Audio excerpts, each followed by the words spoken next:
jilalka socaalkooda oo qoteen maanta saaxa qurun baa xalay fiidkii lagu kala baxay dagaal kharaar oo waxba la isu reeban oo ilaa hadda meedkii dhaawac la xisaabin lahaa meesha ka dhacay isagana si qoto dheer ba kugu dul istaagaya qodobkii ugu horeeya nimayo dadka caqligooda lama caayo dadka garashadooda lama caayo dadka bil aadankaana waxa kala dhaxay waana garan kartaa iyo waxa dadka isku tihiin iyo waxa dadka isku haysaan ninkaas waa garanaysaan waa ninkii dhulbaanta weey afka danibu ku hadlaa haduu ninka ku dhaho hooyada was dani ba ku yiri mulaaxa ku tiri qof kale maaha ninkan reerkiisa dhulbaanta la dhaha Puntland waxay ku leeyihiin madaxweyne ku xigeen bay haystaan ha ayaan dhulbaanta lafkiisu hadaan hindi dadka kale hadaan hindi inta khaatimada aaminsan ha tiraada hindi laakiin ninkan waa nin dhulbaanta oo jaha siyaada weey afka waa warfaafinta dawladda Puntland weey wax aan loo soo qorin oo WhatsApp-ka loogu soo qorin kuma hadla ninkan shalay wuxuu sheegay inaysan shirki ka qayb galeen waxa lagu leeyahay qoliyada ay u bixiyay Puntland virus kana nacay oo waxa ma adu nin baa tahay ma jirteene maxaa ninkan dhulbaante ku nacday bas akoonka naagtaada ku dhex jirta oo ninkan oo jeclayd maxaa tahay ninkan aan nacay ninkan u nacay maadani nacdi ninkan dani buu hadlaay war waa horta cunug yar oo shilimaad loo qoro markuu iska dhaadhiciyo inuu dadka hogaamiyo oo dadka isagu wax ka dhageysta waa dhibaato adduun bay leedahay walaal shilimaadkaaga qaado daaradu waa u jeedaa dani inuu saxba la joogin waa loo jeedaa maanta Puntland iyo Jubaland labada nin ay joogeen inay labada daarood la hareynay yihiin waa cid ka qarsoontaa ma jirto qof kasta og dib u midcisa deegaanada Puntland iyo Jubaland bal dib u midciso waa hatta isbitaal iska dhaafay heykal dawladda caafimaad ka jiro waa kuwan ciyaalkii yaryar wixii la rabo lagu sameeyo markii ninkii waxay leeyihiin warkii shirka dani uu ka qayb galaya shirka dani iyo xasan baa wada hadlay war dani telefoon laga qabtay xaar ba ka wareeyo wallahi inaan telefoon laga qaban oo cid agmartaa jirin oo cid u baahan jirin oo in wax weydiinaysa isa jirin shirka inuu tagin xasan khayr baa ugu jiraba xasan inuu shirka taga baa dhibaato la ku maxaa dhacay xasan waa shaqaysanaya shabaab buu la dirinaya adalu airport dhisanaya isha wadankii waa qof iyo cod buu wada waa dadkii waa la diiwaan gelinaya ninkaas xasan waxba u cad qofku waa u cadiyeen laakiin waxa ku cad nin baa jeclaatay xasan nin la dhaha jeclaatay oo shalay adeerka ka raacday marka kuwa la baxay Puntland virus baa ninka waxay leeyahay matalo ka wasiirka waa nacay walaal ninka waa mishaari afka dawladdu ku hadla isha glaa rabbi ma beerka u dhiban maalin badno loo soo dhibo u hadla isagu wax ka qosay mala shidan ninka waa muqayil weynaaday weey garow seeqayla maaseed baa soo dhacay wuxuu u yeeranaya kaamirada kale ibile duuba haduusan ninka TikTok saaran baa arag TikTok live saaran oo ciyaal dhulbaanta la ayto arag oo jirtay difaacay marka aniga ninka maanta waa ila saxaya ninka waa difaacaya maanta sababtu waa maxay wax garow ku taagaya wixii loo soo dhiibay oo shaqadiisa ku taagaya laakiin qolada Puntland viruska oo leefka dani u socota iska dhigay nima siyaasiyiin oo balaayi ah oo balaaqal war waayo tabartaada hoy ogow miskiin baa tahay mid waxa ugu daran Puntland viruska dani ma degan oo heblaayo qoobay naagtiisa waxa dhan qorto waa naagtiisa qoraysa kana nacay bay qoraysa dhulbaanta war yaa hoy iwaanka maadaas kale misan naagtaada leh maxaa ninkan naagtaada war ku jeclaatay ninkan dani waa warka u soo dhiibay walaalaha wasalaam ninka wuxuu dani dheeb u dhaha hadii la dhaho xashi hooyada wasde xashi hooyada iyo dhalada ku dhashay was buulay waxa laga yaabaa inuu ku daro hooyada iyo dhalada ku dhashay was intuu si xanaaqo sababta ninka shaqadiisu ilaashanay ninka meeqasoo Puntland wasiirka hadda ku warsi dawladda cadda buu soo wasiirka Puntland ninka wasiirka warfaafinta waana lajan anaga maalinta waa naga dhaasay Ciise Maxamuud wuxuu nagu sheegay barakac siyaasadeed baa ku tiibiyo xamar waas ka celinay adoo anaga waa maagana laakiin ninka qadarada kala tagay ninka dawladda Puntland buu wasiirka warfaafinta inta uu xasan ka dhaano inay Puntland raali ka tahay intuu hawiyo dhaho fila war dhiiglay umada Soomaaliyeed ka sheego isaaq ka sheego waa in lala og yahay way kharaala ku soo isaaq ku tafay Soomaaliya arag waxa dani waxyaabo ka xishoonayo buu ninkan u dhiibaa ana ku sheegay dani waa TikToker caadi way WhatsApp ku soo qoraya dhag ninkan kaamiradiisu rakibanay waayo waxaan dul istaagayaa meeshii ahay la sacanod waxa ku soo wajahan ra'iisul wasaare ku soo wajahan ra'iisul wasaare waa imaanaya laakiin baroorta iyo mudaharaadka iyo qayla horta ari ay u maraysa waxa weeye maalin walba nin daarooda oo kursi haysta ba waxa laga kari laayahay maseer hadda waxa dhulbaatay warsangal lagu haysta waxa weeye ila maseer waxa weeye waa xanaaqay ila xanaaq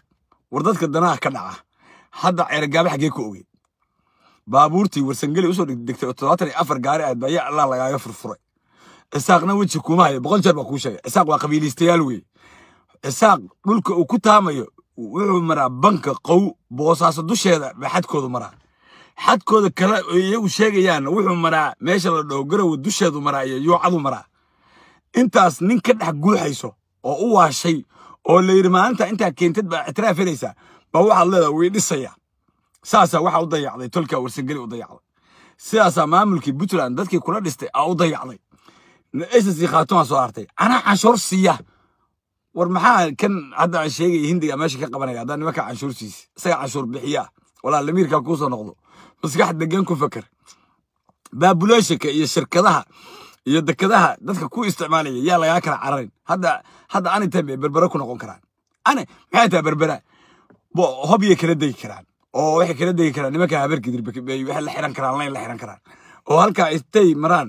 halka meesha intay maraan cagaaran intay laamiga kaga soo dhacaan wadanka idinku ma kala taqaanaan cagaaran intay soo maraan burtule cagaar weyn intay soo maraan burtule laamiga kaga dhacaan bay halkaas galmudug ka galaan bay tiknikadooda iyo raashinkooda iyo waxooda halka kala degi karaan ama halkaas sanaag intay maraan bay wadadaas halkaas laas qorooda xarxaara karaan marka waxa weeye inaad ogtahay tabartaada dadku saasa la isku yahay waxba umadu isku tahay lama kala maarmo daarood ma kala maarmo daaro Soomaali kama maarmo Soomaali daarood kama maarato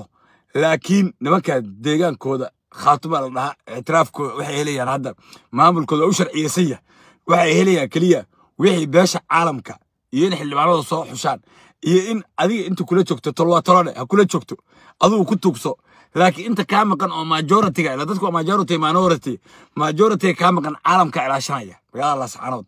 ra'iisul wasaaruhu waa tagaya waxba cunug yar yaa loo soo dhiibin xildhibaan gobsaba halkan saatiri heblaayo cadarey ba saatiri futabalaaya sayiri mulaaxayn baa jirta yaa waxba dadka loogu sheekeen ra'iisul wasaar Xamse waa imaanaya meeshaas waxa ka dhacay waxa la arag ba ka dhacay maanta sax xasuusanaysan inuu garaadku xogogaal weyn yahay oo weyn uu og yahay garaadku waxa idin sheegaya oo idin kugu celaya ra'iisul wasaaruhu safarkiisa ma baaqan mana baaqanayo soo qora ra'iisul wasaar welcome soo qora dhacla shayda ku yaleeda dhiina soo qora qalbada dad halkan jabaysa war dadka xaafadooda ordowday walaal khayr Allah ku siinay markaas dagaal ba ku jiraan iyaga isaaqooda isku daaya iyaga wili abtigooda shalay waajibaadkii ka saaraato laba waa gudatay isaga ba shalay gutay laas galkacyood buu kula xoreeyay intaas oo Puntland ku dhimanay maantana danihiisa khaaska ah buu aqoonsaday maxaa marxuumka ku daba galiyay marxuumka xunka maanta absama dabada la gashay waa filayay qabyaalada foosh xun iyo doqonnimada foosh xun inay ka soo urayso walaalayaal dadka tolka ayaa la isku diray khayr Allah ida siiyo adiga halkaas gambar dheer gambar gaaban isku fadhiya xaaba ma waayay anigu halkaas aan ugu fadhiya cidii igu tawadar waa soo dhaweynaya cidii iga tagtana culays bay iga tagto Allah khayr Allah ku siiyo orayga tag inta aan kursiga ka helay kursiga anigu waa helaya ana tabta u qoslaya oo hadda federaalka jooga oo nimanka wiyaha la shaqaysanaya oo Soomaalida kale la shaqaysanaya oo caasimadeeda garow degan baan kursigeena walaal la helaya adigana kuma baahan umadii aad kala dirtayna inaan dib u soo arooriyaa waa ballan Ilaahay weey shalay dadku ay u khaldameen sida hadda maanta Yaaqoob doonti loo soo fuulay waxa leeyahay wallahi Ciise Axmed ku agab meeqana la caay Ilaahay baad kugu dhaariyay ii sheeg meeqa shaabadna lagu dhuftay meeqana leeyahay Ciise Hiraab meeqana leeyahay Ciise Duduble meeqana leeyahay Isaaq bay wataan war nooc kasta hadda kuweena ku dhimanayo calmiskaad shalay u dambeysay waxaan geenay 200 oo wiil oo dheeriya shalay ku darno waa shalaydan weeye ba ciidanka qaliyaro ku darna markaas xalay dhuuc qoraya Muuse Ciise ciidanka Jimcaale weeye markaasa walaal ciidanka Jimcaale ma waa gurmad kale oo Ciise Maxamuud weeye haddana 2003 kun oo kale oo ku soo dareen Puntland iyo Harti iyo jiritaankooda iyo dhamaan waa difaacna umada Soomaaliyeed waa difaacna hada wasalaam oo hadaad wax ka dhageysana weeye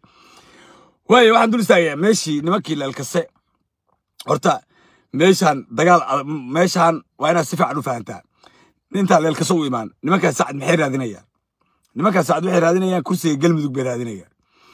kursiga galmudug maadaama ay raadinayaan nimanka horta Sacadka maalinta loo dhiibo galmudug dagaal ma qaadaan aduu dawladii xasuuso hal xabo ma ay saridin laalkase kuma ridin ma jartana kuma ridin tii Cabdikariim Guuleed kaliya xabada dhacday tii caalim soo xasuuso tii caalim ba iyadana saasu kale iska qayilay marka kursigeedan qaylaad iyo jaaduleyn iyo balaay nimankaas horta ku mashquulaan laakiin inta kale iyaga ma jirteenku is og yihiin hada ku sheegaya Sacadka ma jirteenku waa laba reer oo aad isku og weyn imtixaan ah laba reer oo la kala guri kara maaha waa ku wareeraysaa siyaasadooda waxaa dhacday marka meeshaan waxaa qulqulatada geliyay Cabduuli Maxamed Cali Gaas baa sida saxda ah wuxuu saxiixay galmudug meel la dhaho saxiixay oo ilaa Buurtilo galmudug inay xadkooda maro waaya labada babbilasho waa wiilay abtigi si maamulka loo dhiso oo wax sax ah in la saxiixo iyaguna maamul helaan annaguna aan nabad helno iyaguna nabad helaan saacad wuxuu nabadan u burburinaya oo problemka u sameynaya waa kursiga horta galmudug buraadinaya nimankan saleel kase niman garab tol helay ma ahayn Puntland baa ku fiirsatay gardarada nimankaas lagu hayay oo ay ku hayeen nimankaas saacad ku hayeen oo ay xataa nimanka habargidir ku hayeen oo xataa ciidamadii 11aad ee meesha loo keenay galmudug joogay ee dagaalkan qayb ka ahaayeen Jicbuur iyo Saaxa Qurun iyo Meegaagta intaas baa dhul leer kase qof ka qarsoon tahay hadaa arti waa qof munaafiq ah hawiyaha la yaabay leeyin qofkan damiir xuma horta wuxuu dagaalkan soo jiitamo oo leer kase wiilkii iskool dhiganay iskoolkii ka baxo qoriga qaato oo gabadhii leer kase ay dibadda ku nool lacag soo dirto oo wiil kasta oo leer kase ay Mareykanka jooga iyo Canada iyo Yurub laba shifti shaqeeyo nimankii hub fara badan bay horta leer kase gateen daarado ogaada Soomaaliya ogaada nimankii hubka ay gateen waxa ay ballan ku qaadeen hal taako oo dhulkooda inaysan ka maqnaan Puntland inaysan u baahan daaroodna inaysan u baahan wixii u tago oo tol ah na ay soo dhaweynayaan wixii tol oo aan u tagin inay amaan siinayaan waxa dagaalka shalay uu bilaabmay gacan baa la isku tagay waa isla riiqmay wiilka leelka sadde meel ku noqdo male waa isheeg waa no way to go no way to run way meel aado ama meel ku noqdo midna male nimankii alxamdulillah dagaalkii Ilaahay waa ku guuleeyay waa maasantiin baa leeyahay tolkayga leelka sow ma iidan khaldanayn ina magaaladeen Saaxa Qurun soo ceshataan aniga farxad weyn bay ii tahay hambaliyo weyn baan hawadeedii soo marinaya Soomaali horta idinkaga hambaliyeenaya xaq baan ku taagneed waayo meesha wax ka dhacayaan laba nin haday is qabsato hadaa khaldan tahay oo aad ilahayd meesha loo bandiirada waxaan ku dhilaa waroy nin gardara ma guuleystay nimanka iska daa waroy gardarada iska daa laakiin maanta waa saxan tahay walaal dhulkaaga Ilaahay waa ku soo celiyay Puntland waa baratay dhishikayaashii sagaalkay oo saacad siiyay maanta dagaalka ku jira lagu soo weeraray marxanti Ilaahay baan ka ahaa waxaan marxanti ka ahaa tol waxa leeyahay waa maxay tolku tol waa nin qaldan qabashadiis iyo nin garab u baahan garab istaagiis أنا مركب ما حفظت في الحديقة لماكي للكسر إني دول كذا سوء اشتين أو قعنته وصاقري وما جاء Saaxa Qurun ما أنت تو أي تهاي ما جاء دي للكسر أوري ولها هدنا أولي هاي قعنته اللي كترته وأنا أنت دجالك كل ما تلبى إلهي أو نحرسته أنت كلها وأنت لبى الله بوجدي للكسر على الله دول كاجا أنت تاك كام قنت هاي الهسوء وأكو جرب تاجره لكن تاكو يحكب كبدن أنا بكو هنا وجود بين ونن علماء وولاده إلهي يقان ورسولك سيقان ودرس نمره ونما كان سعد أنت الصنع حالي مجال لقى مسح قال كعيل لقى مسح حالي شالي مجال قال كعيل عبسي بدل ما جرتي ساعدك مركي حاجة سعر أنت كسو كلاتي هل كان يحس ليه فرين كلا فرع لكن هل كفرين كنا ما فرين تقولنا مجرتين كي بقي يسوي فرين تفرع أنا بالله فرع فرينتان وهي فرين دا فرتان وأكون شالي اللي الكسيد كده أولي يوي وأكون داولنا أنا ونا عادي من ثم والله أنا عادي اسكعلي علينا نمك شلي بيدك أخل أحمد ودي هل قاعد كسر ويل كستي جبر كسر ولا الكساء شعب كسر بدي وش يا مجال Saaxa Qurun واعي سوق شيء قعنت ويلشي ترى دارود ويلشي للكساء قعنت وسوق شيء شلي دجال خرار ولا بدأ جلين بقاتي وحلي عاسك سوق مدو بعدي مجال Saaxa Qurun ما توقع قعنت كوية نمك للكساء